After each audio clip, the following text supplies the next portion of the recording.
Welcome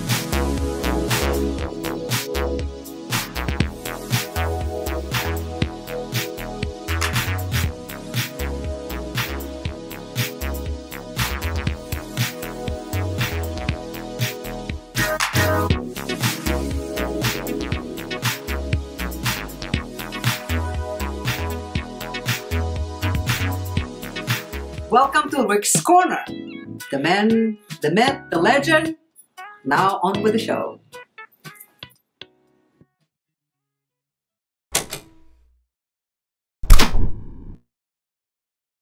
Ready? Let's do this. Let's do this. Okay, we're here at the famous crossroads of the world, what we call Rick's Corner, because they cross like this and I'm on the corner. And today I have Galina back, who I'm very happy to have. Thank you for having me back. She made me a beautiful bracelet with a barbell and a snake. And this is like really meant to be your bracelet. yes, I'm going to wear this very proudly.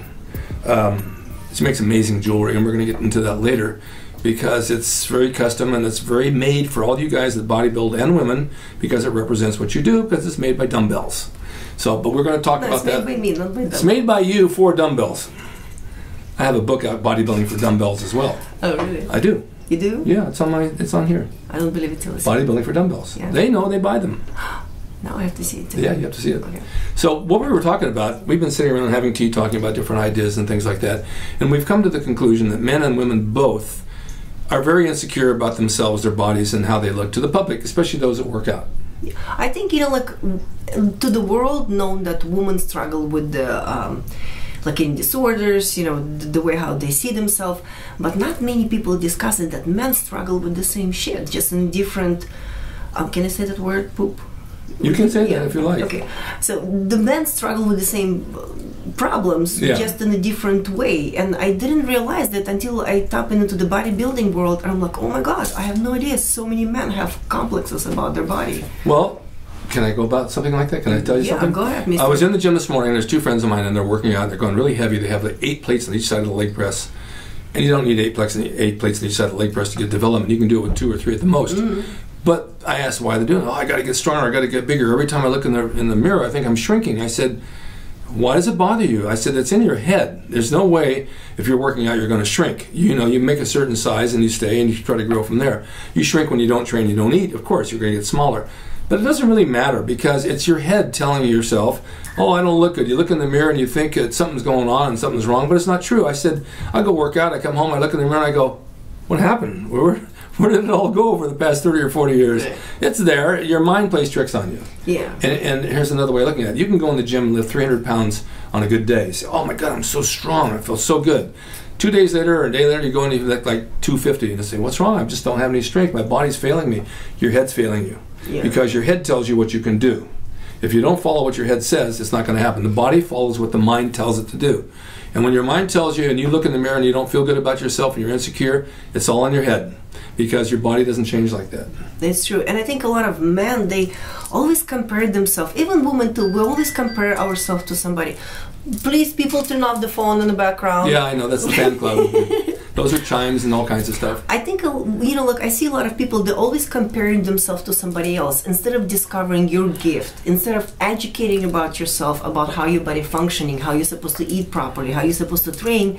They always look for the shortcuts and want to be somebody else instead of discovering the gifts and the blessing their own body. People don't realize that we all come from the different background, different DNAs, different lifestyle, families, work, environment, the way how we nourish each other. You look at the pro athletes, they live and breathe that sport. And then there's a guy who works 8 to 5, have 2 kids in life, and he tries to catch up with somebody else, and he's beating himself that he's not like that. Yo, buddy, you have to slow down. At the end of the day, women don't care about your gains. Seriously. At the end of the day, not unless you're an athlete that your gain's supposed to represent and pay your paycheck, that's the one thing. But if you're the man who's trying to be a real man, that's where people fail by doing this 8 plates and injuring themselves. I thought of something when you were saying that. It's really true. You can go out with your girlfriend, your wife, and you can tell her at night, oh my God, I got such a great pump on my biceps today. I went to 45 pounds on the dumbbells. They're going to look at you and say, oh, that's nice. They don't care. No. It's not important. No. What's important is what's in here, your heart and your head and your soul, which you can give to another person, where it comes from. It's not your body that's important. It's important to you to look good. Yes, we all want to look good. And I had someone say to me, gee, you were so much bigger back years ago, and I really wasn't. It was a different type of shape because I was training Yeah. For wrestling competition, but I don't have to prove anything. But for my age, I want to stay in shape, and it could be an ego thing. I don't want to look like the guy down the street looks like he's got one foot in the grave because he doesn't do anything. But it's not important to make people like me, and the same with you. Yeah. That's not what it's important. Yeah, even when people come to me and give me the compliments about my body, and then I'm like, thank you. I already know that. Yeah. Tell me something that I don't know. Yeah. And then connection to the person through the mind, through things. That's what's more important. Yeah. People, you really have to cut off that in the audience and turn off the phones. But it's so true. People have to realize that the connection to the body and understanding yourself and understanding your structure and understanding your lifestyle, and try to blend that fitness lifestyle into your regular life without stressing yourself out about it. And I think the knowledge, that's what people I think it's normal when you're an athlete, whether it's any kind of athletics or whatever you do, and you don't do it anymore, especially ball players, and they fall apart. I know when I went to my high school reunions, all the old football players that were in shape were really out of shape. They didn't do anything anymore. Bodybuilding's a little different because you can work out till you're 90, 100 years old if you want to, and keep in some kind of shape. Yeah. And you're so used to it, and you're still used to seeing the magazines and being in the magazines like I was and seeing that stuff. You look at yourself and you say, gee, that was so long ago, and I look so different. But it's not really that different, and it does kind of play in your mind someday. I mean, I've heard of bodybuilders in their 60s, two of them, for example, committed suicide because they were unhappy with the way they looked and the way they felt. Yeah. That's pretty sad. I mean, mental support. I think a lot of athletes lacking out on the mental support as well too. This is why I'm thinking if you're an athlete who's going to the next level, you want to compete, it's so important to have a good coach who can keep an eye on you mentally as well too. Oh yeah. That's a lot of people don't realize it. And after a post-competition days, you have to totally understand. You have to know your body, understand what you're going through mentally. Well, you know this as well as I do. The men that train, if they lay off a little bit, they lose a little size. They don't really get fat. I haven't seen a guy really get fat unless he goes completely off of his diet. Yeah. But the women who train that I see in this gym over here, they'll train down for one of those competitions that Golds has, the challenge. And they'll get in a really hard, tight shape, and they'll knock everything off of them. And then 2 months later, they've gained 20 or 30 pounds back. Yeah. That's got to be very depressing. I'll tell you why. Because a lot of people, I have your cat hair, all over my fancy eyelashes. Yeah. You have a cat, you have the cutest cat ever. Oh, yeah. But, a lot of people looking at it as a quick fix instead of understanding this have to be lifestyle. If you achieve your goal, it doesn't mean you have to stop. You have to continue living that healthy lifestyle and maintain your body. Yeah. People fall into the old behavior. This is where the society lacking out of learning how to live within your human flesh. Yeah. This is where people making huge mistake thinking I'm gonna get in shape and then go have fun and go back and do it again. No, you have to stick to it forever. There's no way back. Well, look at some of these movie stars like Brad Pitt and some of these guys. They get in shape for a movie and they get ripped. And then 2 months later, you see them smoking cigarettes and they're out of shape again. They did it for the one thing, and that's the end of it. They're not athletes. They're not, and it's very hard. It's hard to get like that. But you want to maintain it a certain bit. I mean, I know friends that were bodybuilders years ago, and they're older than my age now, and they haven't trained in 10 years, and they're out of shape, and they look terrible. And once you get into the rut of not going to the gym, it becomes a habit. You don't go. Yeah. And you don't want to fall into that. You take a week off, a couple of days here and there. You start taking a month or two off, it's very hard to get back. Yeah. It's just as hard as somebody training for the first time. Yeah. But you have the knowledge to do it, so you have to really do it. And even when you're off, you still have to watch what you eat because you're not burning anything up, so it's going to be stored as fat. Yeah. But the people who don't work out, for example, they don't go to a gym. I see them all over LA and different parts of LA that they're just people who work 8 to 5. You would think California should be the fittest state ever, but you would it's think. not. But you see these people and they go to work and I see them eating 2 or 3 bags of potato chips when I go in businesses. Yeah. And they're eating all this garbage and they're overweight. They don't even think about a gym. I guess I should go to a gym. I said, what you should do is start watching what you eat. Yeah. Because it makes a huge difference. Yeah. They can hide it in clothes. Women are really good about hiding everything in clothes. It's have to do emotional. I think the whole America is very emotional eaters. Yeah. The whole country is emotional eaters. You feel good, you celebrate with food. And I think it's a cultural thing too. Russians, we grew up in celebrating with food. Mexicans, they celebrate with food. Deep-rooted cultures, we all... And the Jews, we have all the delis. Right, Yeah. right. We're all surrounded by the food celebration. And I think it's time to disconnect with celebrating with food and celebrate with emotions by, being happy and find the other things instead of shoving up your mouth something to feel you good. good. You can have the reward of food on the weekend, you know, if you want to go out Saturday or Sunday and have something, and then Monday you go back on the diet. Oh, this is a very good topic for the cheat meal. You know what people talk about cheat meal, and it's end up being a cheat day instead of cheat meal. Yeah, you don't want to cheat all day. Yeah. It make you sick to your stomach. People don't understand the cheat meal is just like a one meal that's not a regular meal. I was just thinking about, so you're talking, I heard a story once, this guy picked up this woman in a bar one night, and he goes home, and they go in the bedroom, and she begins to undress, and off comes the girl, everything falls out. Out come the teeth, and off comes a wig, and it's not even the same person that he thought he had, because all these cosmetic things you can do to trick people, it's like, oh my God, it's not the same person. And if you take care of yourself, you don't have to do that kind of stuff. But I know that when I was in school on dates, you know, you want to go pull up at the front door and you want to look good and pumped, and you're pushing on the steering wheel, do everything you can to keep your arms tight when you walk up to the door. You know, you do all these little tricks, and I'm sure you guys have all done this. And then you get in the car and they look at you and they say, why are you out of breath? I don't know. I was pumping up for the date. You don't have to do that. I just like being with you. That's right. But you see, like a lot of men, like they don't really realize that physical appearance that they're chasing is not necessarily the key. And even for women, you know, a lot of women like, I need to lose a pound, I need to lose 3 pounds, I need to lose 5 pounds. I'm like, what's the difference gonna make? Like, no. Yeah, and I think once people try to get in shape, I think what society need to realize, you stepping in not into the gym and the diet world, you're stepping into the world of an athlete. You're becoming a different being. You have to pick up different habits. You have to pick up your mentality have to shift in the level of an athlete, how an athlete think. You know, like people will think, oh, Galina, let's go hang out. I'm like, great, after 9 o'clock, not gonna happen. You know? You need your rest too. Yeah, you have the boundaries. You need to build your lifestyle in a way that will benefit your goals. The other thing is that if you are in shape, if you do train, now, not everybody has to be a bodybuilder. I don't say that at all. But it's good to go to a gym and get some cardio and do some weights and do some resistance, because your body needs resistance so that the muscles stay hard, because your muscle is what gives your body contour, and when you lose the fat, that's where the contour is. If you just lose weight, like on the Jenny Craig diet, you're not going to be in shape, you're just losing weight. It doesn't mean anything. So you have to have some sort of exercise to go along with it, and then you eat sensibly. You don't have to starve yourself, you don't have to get rid of all your carbs and all that, just moderation. See where it works for you, and then if you feel like you're looking better, then you continue what you want to do. But you can't go on binges, because a lot of people do. You know, and binging is no good when they do alcohol or whatever. And I think a lot of people have to understand that you have to educate yourself. You know, like people always say like, oh, how do you lose weight? I'm like, how did you become an attorney? Oh, I went to school. Well, the same thing. If you want to lose weight, you have to educate yourself about the benefits of the protein, carbohydrates, fat.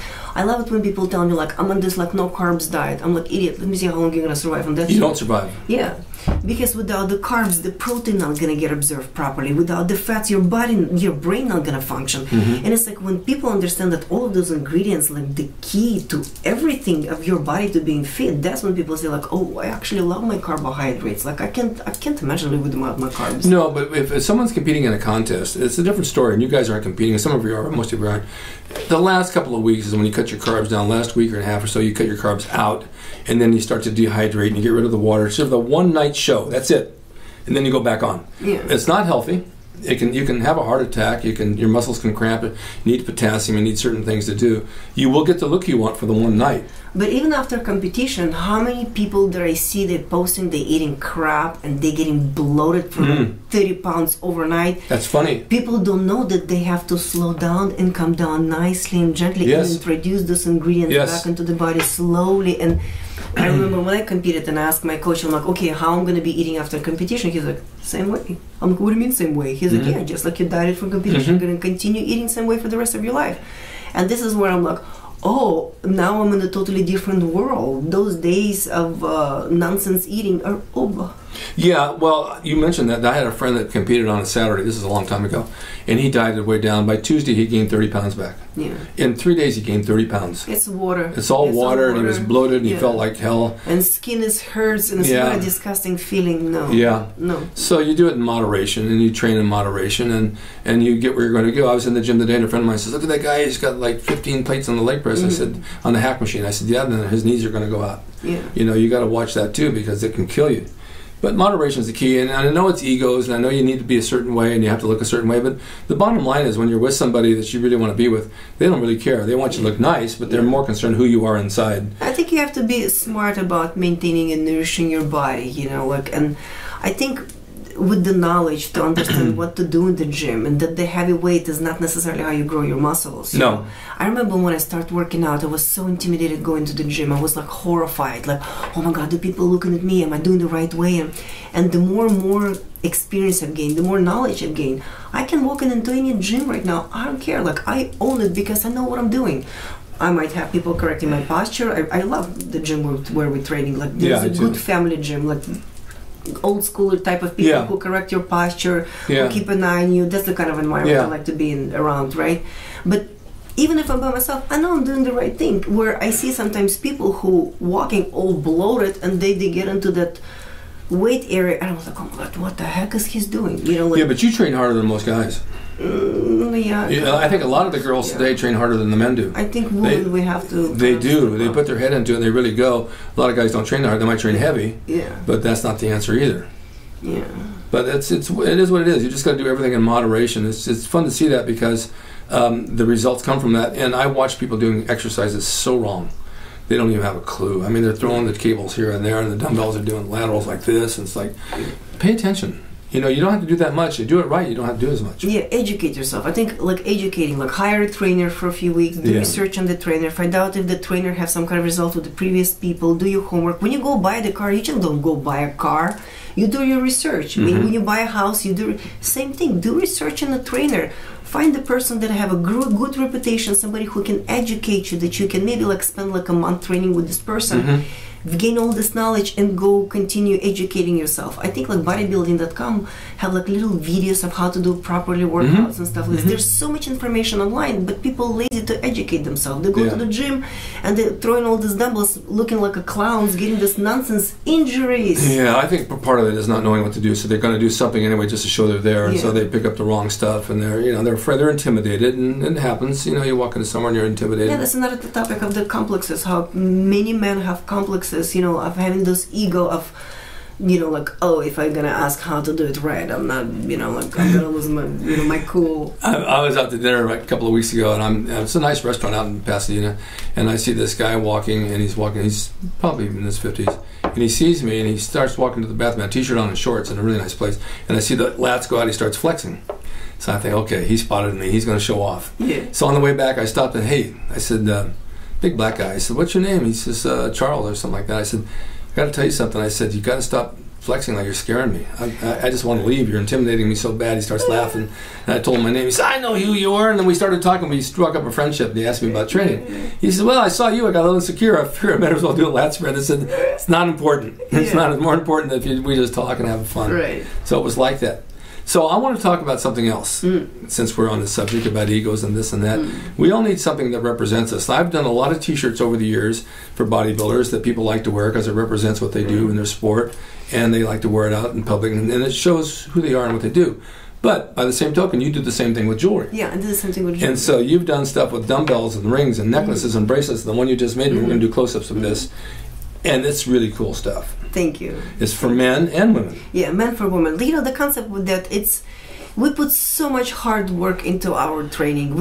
I think there's so many lives that get impacted by, you know, stepping into the realm of the fit life. My life changed drastically. I'm coming from eating disorders. I used to be bulimic and anorexic when I was a teenager. Then I blew up of not knowing how to eat right to 190 pounds. And then through bodybuilding, I've learned so much about my body, where I feel like, oh my God, I've gained so much knowledge, like I can train your trainer, you know? And that dumbbell like truly represent not just like I work out, it's represented change in the life that impact your life for the long run. Right. And what is the best way to represent with the fine jewelry? Right.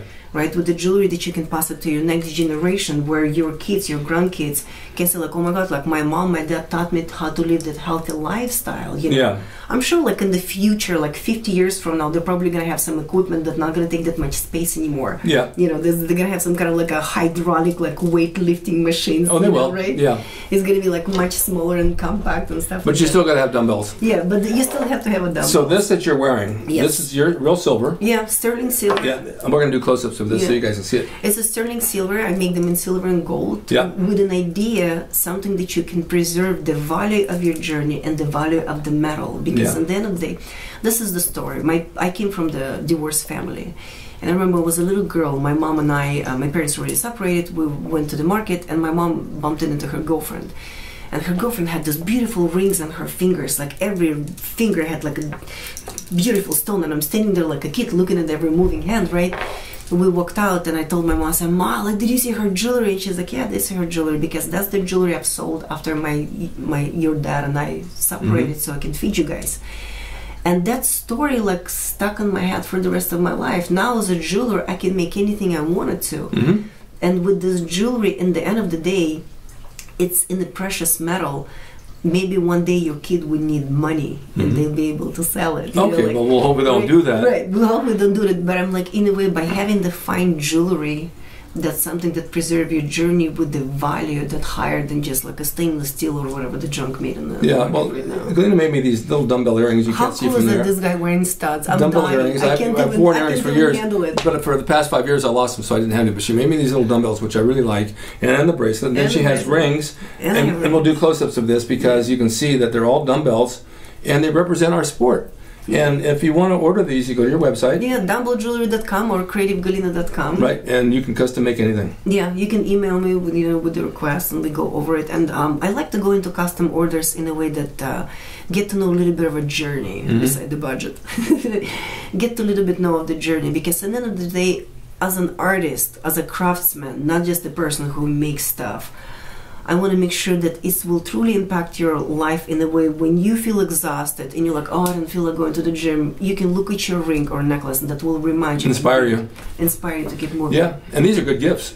That's a great gift. Yeah. That's something. There's nothing make women more happier than a jewelry. You don't have to know her shoe size. You don't have to. Yeah, you don't it's have true. To know how she made my likes daughter it. a necklace with a little dumbbell, and it's just beautiful stuff. Yeah. So I urge you guys to take a look at this because it's really nice. Thank you so much. I told Galina that you got to come on the show because I have all these viewers that are into bodybuilding, and jewelry is fun. Rings are fun.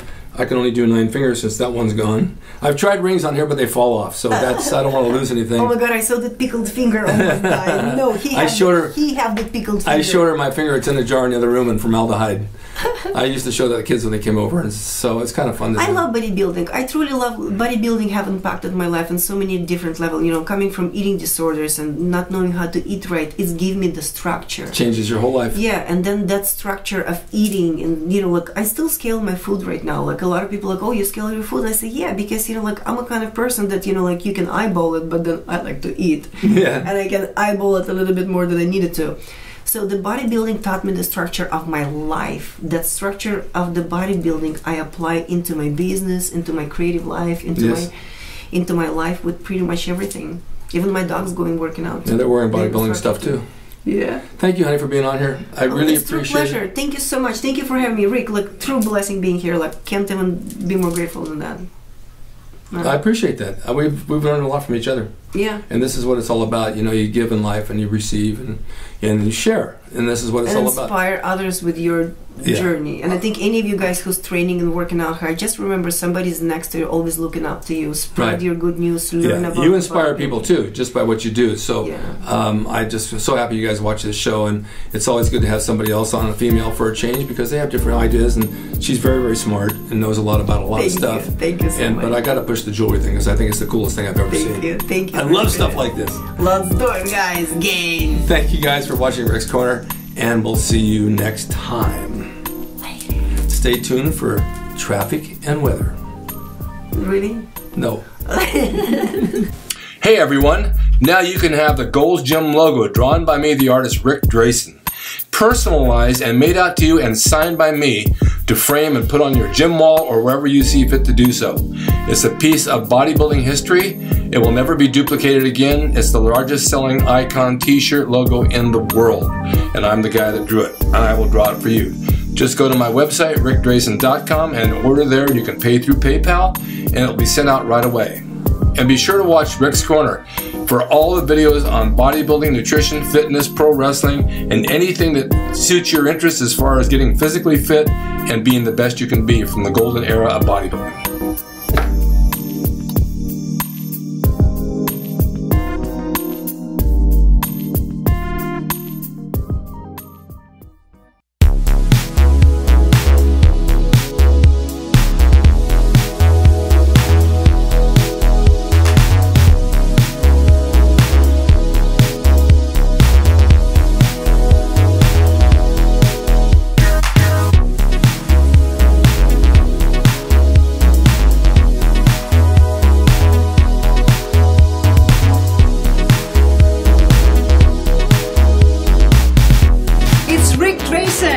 He's the equalizer, baby. See you next time.